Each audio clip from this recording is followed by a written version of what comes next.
संस्कृति को बदलने की बड़ी कोशिश है मोदी की। आज की दूसरी बड़ी खबर, स्मृति ईरानी की पढ़ाई पर सवाल उठाने वाली कांग्रेस के भीतर ही लड़ाई छिड़ गई है। ऊपर से लड़ाई तो छिड़ी ही है, ऊपर से कांग्रेस में दो फाड़ हो गया है। मनीष तिवारी का यह कहना है कि मजबूत आधार हो तभी आरोप लगाए जाएं, लेकिन वहीं दूसरी तरफ कांग्रेस के तमाम नेता आगे आए हैं, चाहे वो अभिषेक मनु सिंघवी हो, चाहे दिग्विजय सिंह हो। इन सभी का यह कहना है कि वो स्मृति ईरानी जिन्होंने ग्रेजुएशन भी नहीं किया, उन्हें मानव संसाधन विकास मंत्रालय क्यों दे दिया गया। मैं स्मृति जुबिन ईरानी ईश्वर की शपथ लेती हूँ कि मैं विधि द्वारा स्थापित भारत के संविधान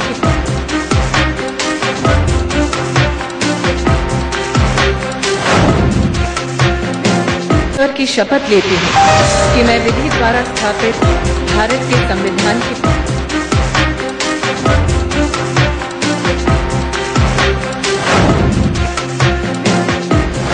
मोदी सरकार की कैबिनेट मंत्री स्मृति ईरानी को जैसे ही मानव संसाधन विकास मंत्रालय का जिम्मा मिला, कांग्रेस ने स्मृति की क्वालिफिकेशन पर सवाल खड़ा कर दिया। शुरुआत अजय माकन के ट्वीट से हुई। मोदी की क्या कैबिनेट है, मानव संसाधन विकास मंत्री स्मृति ईरानी स्नातक भी नहीं है। जिसके बाद कांग्रेस ने पूछा कि जिसने ग्रेजुएशन तक नहीं किया वो देश को कैसे शिक्षित करेगी। The HRD minister is not even a graduate. So I think these are things which show the unrepresentative, imbalanced and hasty approach to cabinet making. Smriti Irani जिन्होंने कॉलेज में दाखिला लेने के बाद ग्रेजुएशन करना भी अपनी प्रायोरिटीज में शामिल नहीं किया, जिनको एजुकेशन को हासिल करना जिनकी प्रायोरिटी शायद नहीं रही, वो आज एजुकेशन मिनिस्टर पूरे देश की बनेंगी, तो इस तरह की बातें तो होंगी। स्मृति ईरानी पर कांग्रेस का यह हमला बीजेपी को इतना चुभ गया कि दो केंद्रीय मंत्रियों ने कांग्रेस से पूछ लिया कि आपकी अध्यक्षा सोनिया गांधी कितनी पढ़ी लिखी हैं। मुझे पूछना है कि सोनिया गांधी की शैक्षणिक योग्यता क्या है, क्योंकि उन्होंने यूपीए को हेड किया है, मनमोहन सिंह को डायरेक्शन दिए, पूरी यूपीए की सरकार उनके दरवाजे पर हाथ बांध के खड़ी थी। सोनिया गांधी जिन्होंने यूपीए की सरकार चलाई हो, उनके क्वालिफिकेशंस क्या हैं, पहले कांग्रेस के लोग उनका सर्टिफिकेट दिखाएं कि वो कितनी पढ़ी, कहाँ पढ़ी, किस प्रकार से पढ़ी, पढ़ाई का प्रकार क्या था, इसके बाद वो स्मृति ईरानी के बारे में सवाल कर पाएंगे। मैं कांग्रेस से पूछना चाहूंगा, श्री कामराज कितना पढ़े लिखे थे और सोनिया गांधी कितना पढ़ी लिखी है, जरा वो बताने कष्ट करें, फिर आगे बात करें। वैसे कांग्रेस के हमले को कल उसके सहयोगी ओमर अब्दुल्ला ने भी बेतुका कहा था। ये तो वैसी ही बात हुई कि विमान मंत्री का पायलट होना जरूरी है। लेकिन कांग्रेस बैकफुट पर तब आई जब हमला सोनिया गांधी पर हुआ।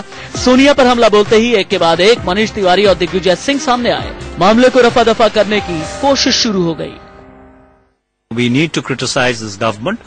It should be on substance rather than superficiality. का अधिकार क्षेत्र है, अब उनको डॉक्टर मुरली मनोहर जोशी से बेहतर स्मृति ईरानी लगी हैं, तो ठीक है, उनका अधिकार है।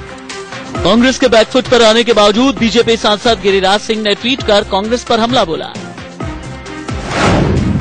माकन जी, पढ़ाई का इस्तेमाल देश को बनाने में होना चाहिए, न कि घोटाले और देश को शर्मसार करने में। ये संदेश अपने पढ़े लिखे कांग्रेसी नेताओं तक पहुंचा दीजिए। मोदी को घेरने के लिए बेचैन कांग्रेस ने स्मृति पर हमला बोल दिया, लेकिन सोनिया पर हमला बोलते ही दांव उल्टा पड़ गया। जहां तक स्मृति की बात है तो 38 साल की उम्र में उन्हें कैबिनेट मंत्री की कुर्सी पर देखकर कई लोगों को जलन हो सकती है, लेकिन बतौर बीजेपी स्मृति को उनकी क्वालिफिकेशन नहीं, काबिलियत की बदौलत जिम्मेदारी सौंपी गई है। Yatendra Sharma, Delhi, India news. और अब हम आपको दिखाते हैं स्मृति की पढ़ाई पर कांग्रेस में ही घमासान कैसे मच गया है। कांग्रेस के अजय माकन ने स्मृति ईरानी की शैक्षणिक योग्यता पर सवाल उठाया था। उसके बाद कांग्रेस के दो प्रवक्ताओं ने ईरानी पर हमले तेज कर दिया। हालांकि ओमर अब्दुल्ला ने कांग्रेस के हमले को बेतुका कहा। सबसे जोरदार हमला कैबिनेट मंत्री उमा भारती ने बोला। उमा ने पूछा सोनिया की क्वालिफिकेशन क्या है। उमा के हमले से कांग्रेस बैकफुट पर आ गई। सोनिया को घिरता देख मनीष तिवारी, दिग्विजय सिंह और माखन लाल फोतेदार ने स्मृति का बचाव कर दिया।